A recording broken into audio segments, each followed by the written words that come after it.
Bienvenidos al rincón de Paracelso. Soy el Dr. Antonio Romero Silva y en esta ocasión traigo para ustedes ejercicios de la regla de la palanca y la regla de fases de Gibbs. En la descripción podrán encontrar cada uno de los ejercicios y o temas que abordaremos en la presentación. En la regla de la palanca nos encontraremos con varios diagramas de fases como el que tenemos en pantalla, donde podríamos tener la fase líquida, sólida y donde coexisten estas dos fases. Recordando que tendríamos una fase líquida, por ejemplo, donde está el color gris, y la fase sólida, donde tenemos el color azul, mientras que cuando coexisten, cuando están las dos al mismo tiempo, sería la región naranja, donde dice líquido y sólido. Las fases para un material van a ser estas regiones que tienen estructuras, propiedades y composiciones uniformes, por ejemplo en un líquido o en un sólido, y que se van a ver separadas de otras fases por un límite distintivo. Este límite distintivo serían estas líneas que nos indican dónde termina el líquido e inicia la zona donde coexisten el líquido o el sólido, y esta línea donde vemos que termina la fase líquida y sólida y comienza el sólido ya nada más. Los porcentajes en peso de las fases en cualquier región de dos fases, si estamos en la zona naranja, de un equilibrio binario, cuando tenemos dos componentes en un diagrama de fases como el que tenemos a la izquierda, puede ser calculado usando la regla de la palanca. Ahí nosotros vamos a distinguir W0, que es la composición en interés, que tenemos interés en ella, WL va a ser la composición de la fase líquida y WS va a ser la composición de la fase sólida. La composición la podemos leer en la parte inferior en el eje horizontal, donde están las Ws. Y WS, si yo voy hacia arriba sobre la línea de WS que está punteada, llegaría al punto S. Si W0 yo sigo la línea punteada hacia arriba, encontraría el punto O. Y si yo voy de WL hacia arriba, encontraría el punto L en el diagrama de la izquierda. De tal manera que la fracción en peso de la fase sólida, si yo quisiera saber qué fracción del peso de uno de los componentes está en fase sólida, cuando está en este punto de la composición en interés, que sería el punto 0 o el punto O, encontraría que la fórmula es que la fracción para la fase sólida debe ser igual a la composición en interés menos la composición de la fase líquida, todo dividido entre la composición de la fase sólida menos la composición de la fase líquida. Mientras que para encontrar la fracción en peso de la fase líquida, yo necesitaría tener la composición de la fase sólida menos la composición de interés en interés entre la composición de la fase sólida menos la composición de la fase líquida para obtener esta fracción. Algo importante a tomar en cuenta en estos diagramas es que si yo voy de izquierda a derecha, estoy viendo cómo aumenta el porcentaje en peso de B, mientras que si voy de derecha a izquierda, estoy viendo el aumento en porcentaje en peso de A. De tal forma que si yo estoy totalmente a la izquierda, solo existe A. Mientras que si voy a la derecha, al extremo, solo existiría B, y cualquier valor entre A y B sería un porcentaje más de A o de B, dependiendo en qué posición estoy.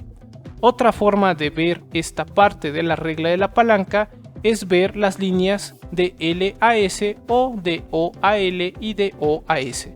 ¿Por qué? Porque si yo voy de O a S, es decir, voy hacia la derecha, voy a conocer, al relacionar las composiciones de interés de fase líquida y de fase sólida, qué porcentaje tengo de la fase sólida, y es lo que veo que es de O a S o de S a O, porque estoy yendo hacia la derecha. Quiero saber el porcentaje del sólido, y para conocer el porcentaje del sólido tengo que estar en esta línea donde delimita el sólido con la región de líquido y sólido a una temperatura en específico.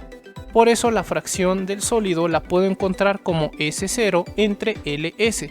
Si yo conociera la distancia que va de S a 0 y de L a S, también podría obtener la fracción del sólido. Y por su parte, si yo voy de O a L, estaría viendo qué porcentaje hay de líquido en el punto O y para obtener la relación tendría OL entre LS para la fracción de líquido.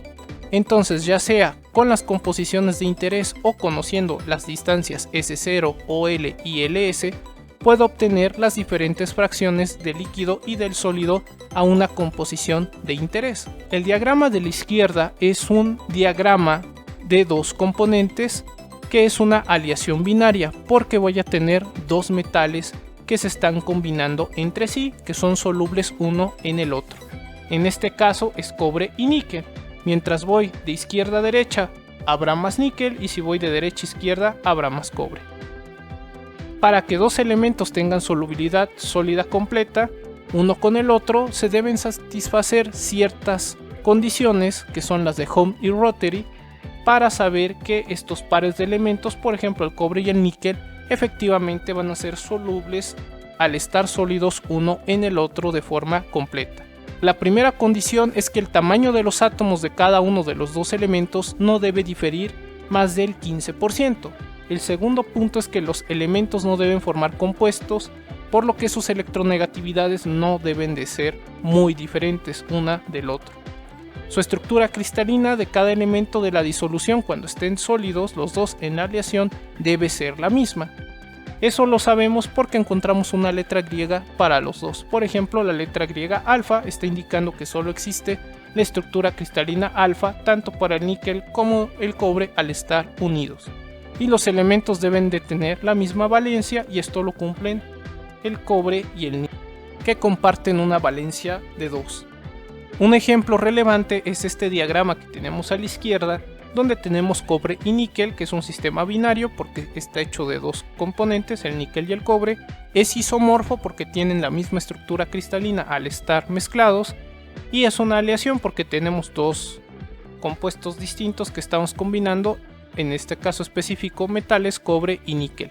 En el eje vertical de esta gráfica encontramos a la temperatura, y en el eje horizontal el porcentaje en peso, es decir, la composición química.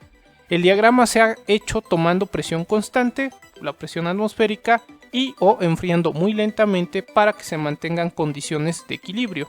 El área encima de la línea superior es llamada liquidus, y todo lo que esté encima de la línea líquidos está en la región de estabilidad de la fase líquida, mientras lo que esté en la línea de abajo, que se le llama la línea solidus, representa la región de estabilidad para la fase sólida, y lo que esté entre el líquido y el sólido, que se ha coloreado con azul cielo, es donde coexisten tanto la fase líquida y la fase sólida. Entonces aquí tenemos dos fases.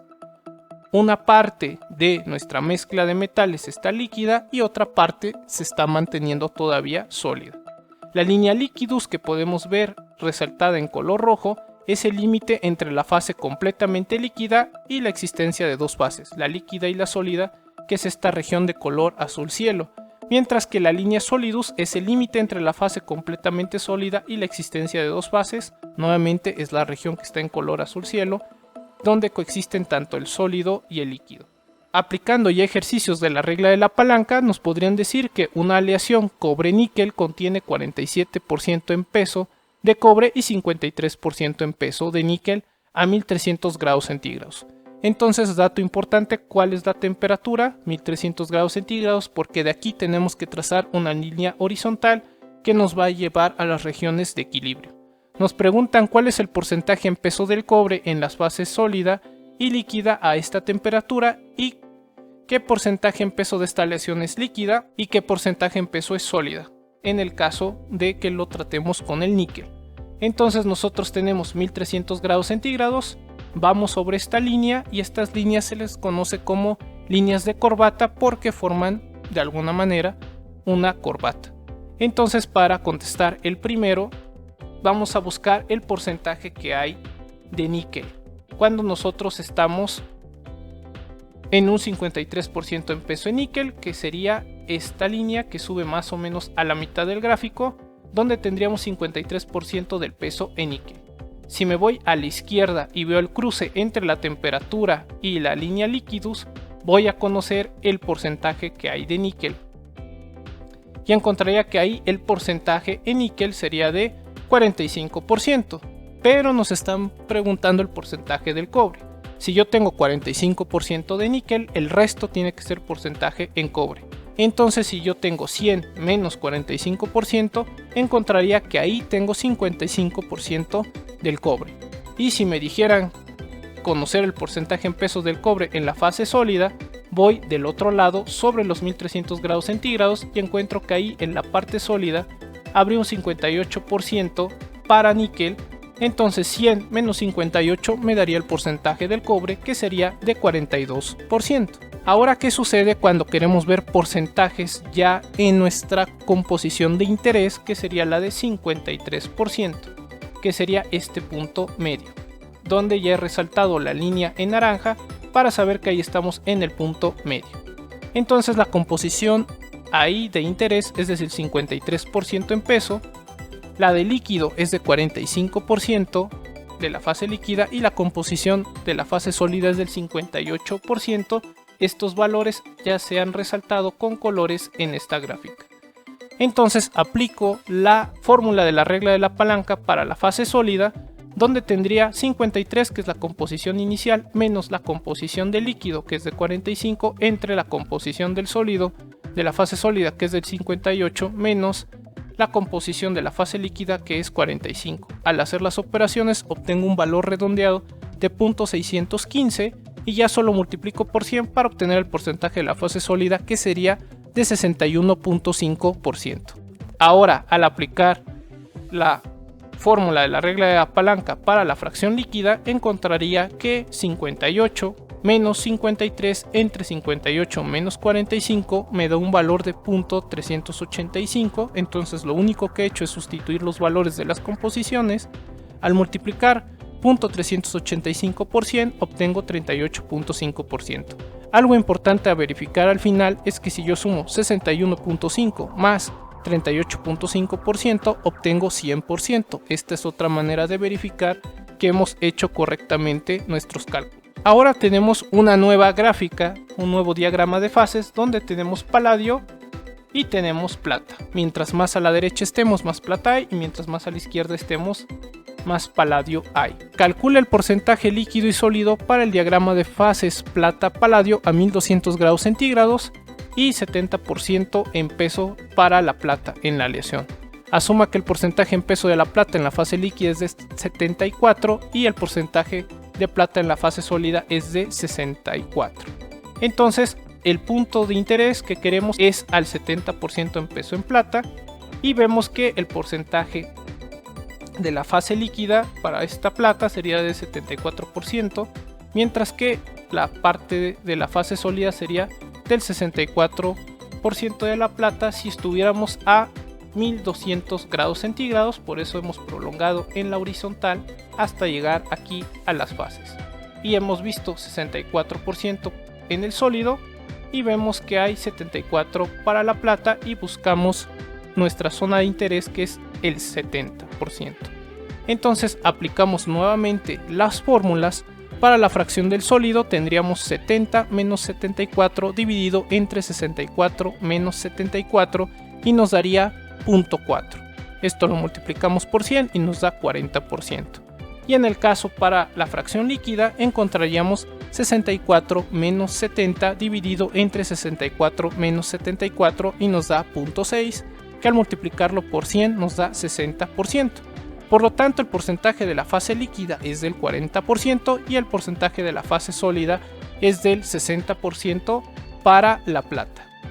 Para profundizar más qué están significando todos estos porcentajes, hagamos este ejercicio donde nos dicen que, tomando en cuenta los porcentajes anteriores y que nosotros comenzamos con 777 gramos de la aleación, ¿cuál es la masa de la plata?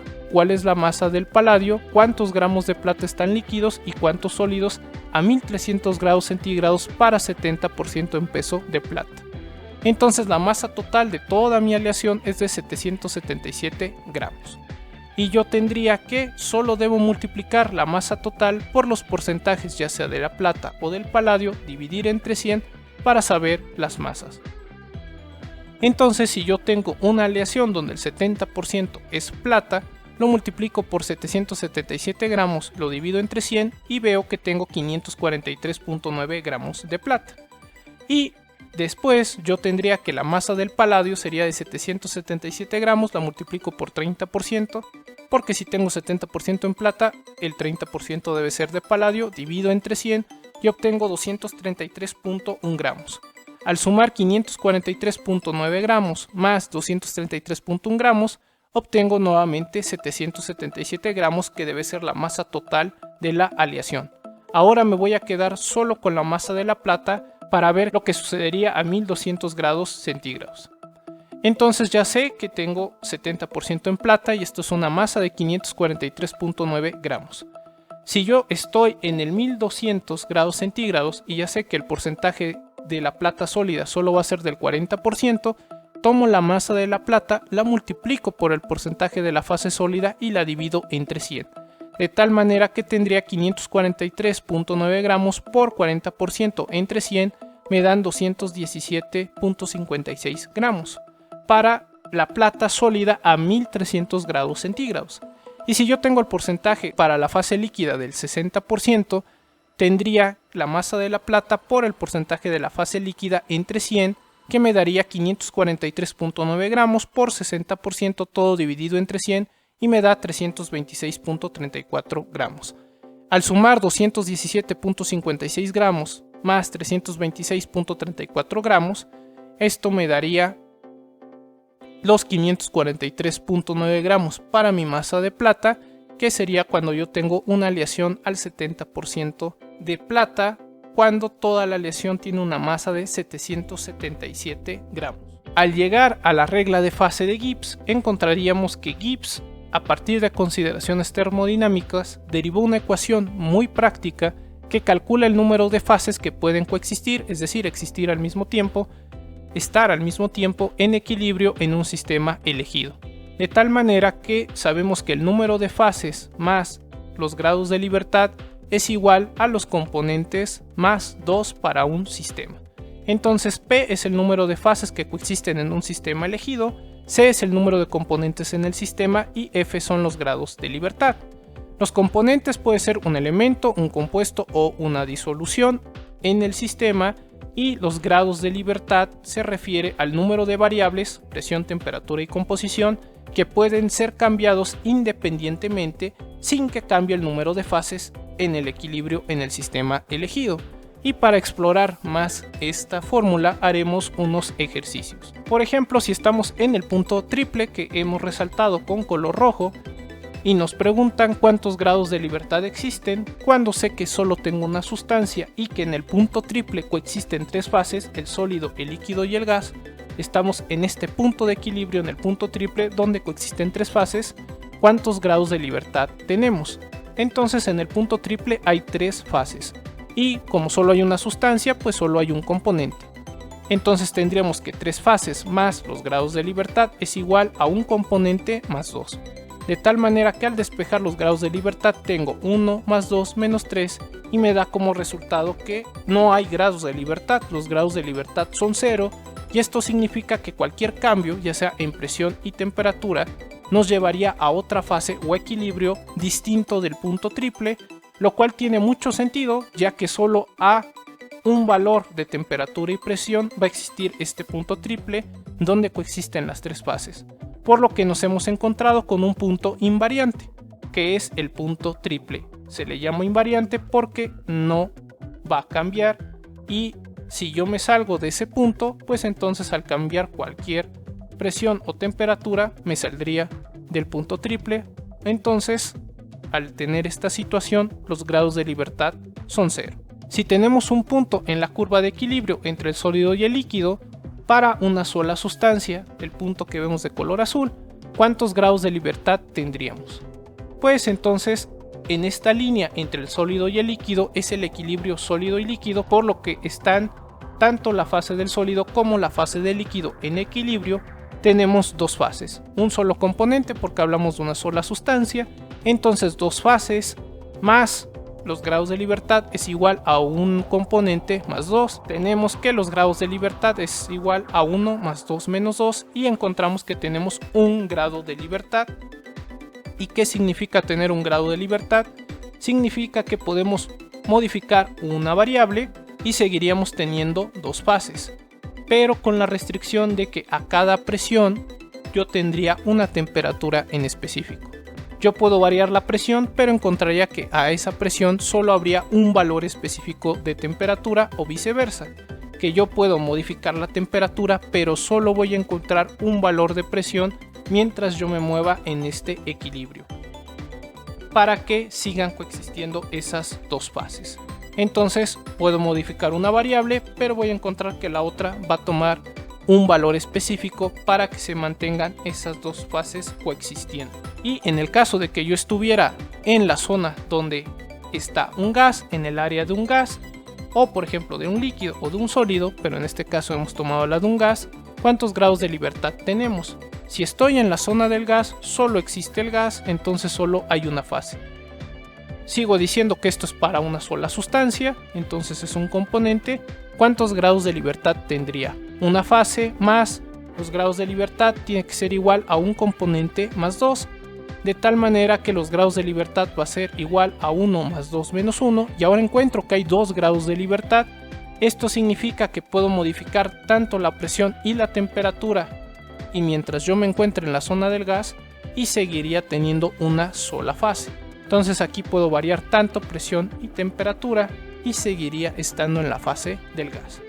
¿Qué pasa cuando tenemos diagramas de fase binarios donde tengo temperatura y composición, pero la presión es constante? Obtengo la regla de fase condensada de Gibbs, donde las fases más los grados de libertad es igual a los componentes más 1. Y esta fórmula va a aplicar a varios diagramas binarios como los que hicimos en la regla de la palanca. ¿Cuántos grados de libertad exhibe el punto de fusión del cobre o del níquel? Entonces estamos en puntos donde solo hay cobre o donde solo hay níquel. Para el cobre tendríamos 1084 grados para su punto de fusión y para el níquel de 1455 grados. Como estoy pasando de un sólido a un líquido, debe haber dos fases. ¿Cuántos componentes hay? Uno, porque o tengo cobre o tengo níquel. Entonces el componente sería de 1. Entonces tendría dos fases más los grados de libertad es igual a un componente más 1 y me va a dar un punto invariante porque tengo que los grados de libertad son 0.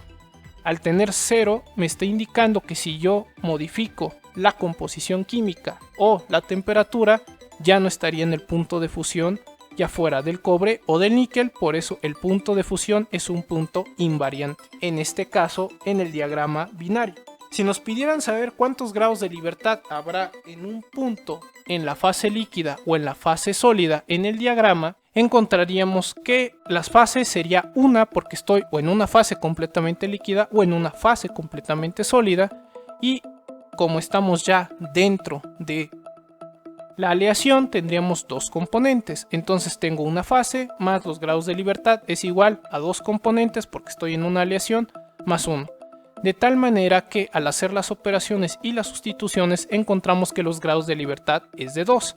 Si tengo 2 grados de libertad puedo moverme en temperatura y composición sobre toda el área de líquido y seguiría manteniendo la fase líquida o la fase sólida.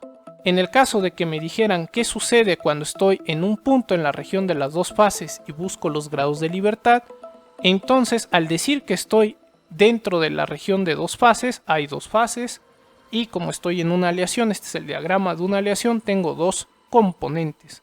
Y entonces tendría dos fases más los grados de libertad es igual a dos componentes más 1 y encontraría que solo tengo un grado de libertad. Entonces se indica que solo podemos modificar o la temperatura o la composición de forma independiente para mantener las dos fases. Sin embargo, si yo muevo la temperatura, solo voy a encontrar ciertos valores de composición fijos. Entonces, al estar moviéndonos durante la región de las dos fases, yo puedo tener 1300 grados centígrados y moverme de izquierda a derecha dentro del área donde están las dos fases y vería que solo habrá ciertos valores de composición permitidos a esos 1300 grados centígrados para que coexistan esas dos fases. Esto es importante recordarlo porque aunque yo mantenga la temperatura constante, si yo me muevo más a la izquierda o a la derecha, estaría viendo cambios en la composición para la aleación, y de la misma forma yo podría moverme entre diferentes valores de composición, pero siempre encontraría que esto sucede a ciertos valores de temperatura. Esto sería todo para la parte de los ejercicios de la regla de la palanca y la regla de fase de Gibbs. Espero este video haya sido de su agrado. Si tienen dudas o preguntas, por favor háganmelo saber en la caja de comentarios. Yo he sido el Dr. Antonio Romero Silva. Hasta la próxima.